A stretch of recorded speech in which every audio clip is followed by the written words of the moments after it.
The grooming gangs inquiry has been plunged into chaos over the past few days, and it looks like things just got a lot more complicated. Why? Because it now seems as though the survivors on the victims panel are completely at loggerheads over the terms of reference of the inquiry and whether or not Jess Phillips should stay as the safeguarding minister. We had this letter come out of the four, now an additional fifth person has come out and joined this clan of survivors insisting that they will only be involved in the inquiry if Jess Phillips, you can see it there as the number one condition, if Jess Phillips resigns as the safeguarding minister. But now we have just new news come out in The Guardian saying that an additional 5 survivors who were chosen for the panel are saying the complete opposite. They are saying they will only stay on if Jess Phillips remains in post, and these 5 are also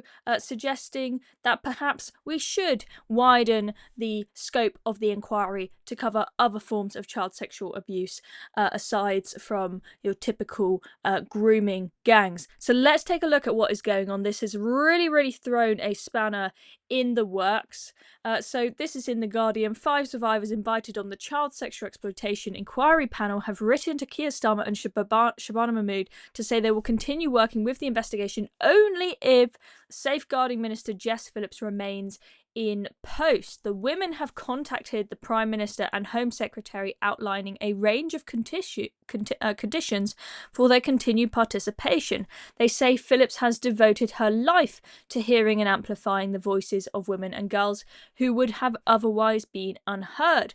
One of the group, Samantha Walker Roberts, who was abused in Oldham from the age of 12, has chosen to waive her right to anonymity, and the 4 others are using pseudonyms: Scarlett, Caitlin, Claire, and Katie.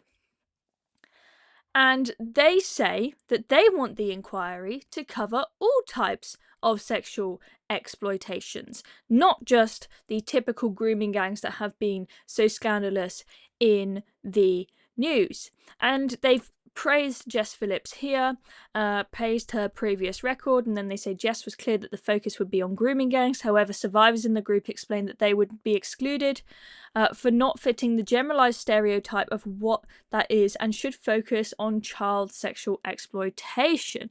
So, what do they mean there when they say that some survivors in the group would be excluded if the terms of reference are restricted to grooming gangs as opposed to other child sexual exploitation? Well, it turns out that they have chosen people to sit on the panel who are victims of child sexual abuse, but not grooming gangs as we have seen them in the news, the whole scandal that we're meaning to focus on in this inquiry. So, for example,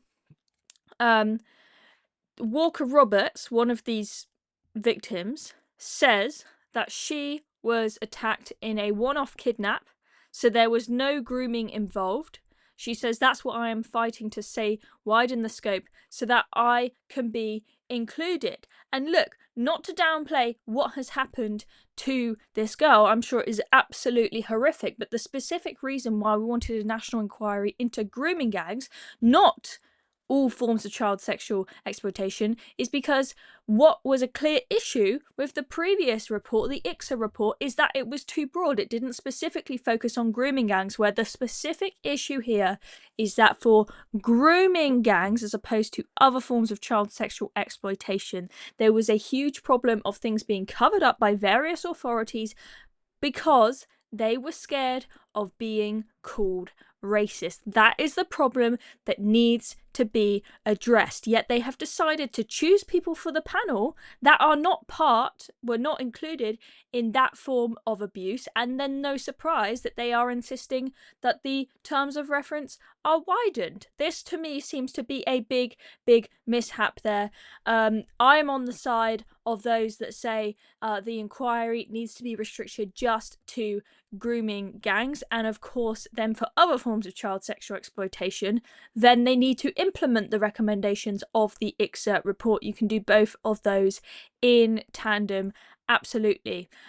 Whether Jess Phillips should stay or go, you let me know what you think in the comments down below. Let's just remind ourselves of where she disgraced herself in the Commons yesterday, essentially calling survivors liars. Minister. Can I just be completely clear? I'm suggesting that I will listen completely and utterly to the feedback from the victims that were and still are on. That they are not spreading misinformation at all. But his interpretation is a brilliant case in point, because I will be completely honest, the conversation with Oldham is, do we not think it might be better for them just to take part in a statutory inquiry? That it is absolutely nothing to do with the idea that Oldham is telling me what to do. And the more people from that side, he can hold up his paper and have a smug face all he likes, but the fact of the matter is that there is absolutely no council in this country who will tell this inquiry where it can and cannot go. I have said that 1,000,000 times from this dispatch box, and yet the same thing gets peddled again and again. So there we go. Jess Phillips at the beginning there, indirectly accusing the survivors, particularly Fiona Goddard, who claimed that they were attempting to widen the scope of the inquiry, essentially accusing them of spreading misinformation and being liars. And as you can imagine, that is very triggering for a group of young women who have been told that they are liars their entire lives, basically. Let's just take a look at their conditions. These are the ones who want Jess Phillips to go, as opposed to the other 5 who are saying the opposite. I don't believe the letter is out there and is public for the other 5 victims who are saying the opposite. We've just seen it in the Guardian article. It's quite new, but perhaps we'll see that in good time. But these are the conditions of those who were infuriated with Jess Phillips. They say Jess Phillips resigns as safeguarding minister. Her conduct over the last week has shown she is unfit to oversee a process that requires survivors to trust the government. Her departure would signal you are serious about accountability and changing direction. Condition number 2 for them returning to the panel. All survivors on the panel are genuinely consulted on the appointment of a chair who must be a senior sitting or former judge with major conflicts of interest in policing or with no major conflicts of interest in policing or social services. That was one of the other really big reasons why you saw these survivors starting to drop like flies, is they felt that someone who is from the police or the social services is completely unfit to be the chair, given that those are the 2 authorities that really covered up this scandal. Now they think that there should be a judge, for example. Jess Phillips rebutted that in the chamber, and she said there are problems in all areas, including in the judiciary, with regards to cover-up, so that can't really be avoided. Condition number 3, victims are free to speak openly with their support networks without fear of reprisal. 4, the inquiry's scope remains laser-focused on grooming gangs and group-based child sexual exploitation, as Baroness Casey herself recommended, without expansion or dilution. There are serious concerns about the suitability of the current victim liaison lead. We would like to see her replaced with an independent mental health professional. So things really up in the air. A huge amount of disagreement over Jess Phillips. I think it certainly is the case that she's the most experienced one in the cabinet when it comes to sexual assaults and rapes of young women. She's worked in that area for a huge amount of time. But I do feel, like many feminists, that she's happy to talk about sexual assaults and rapes unless it goes against their worldview, which is that immigration is a great, amazing thing.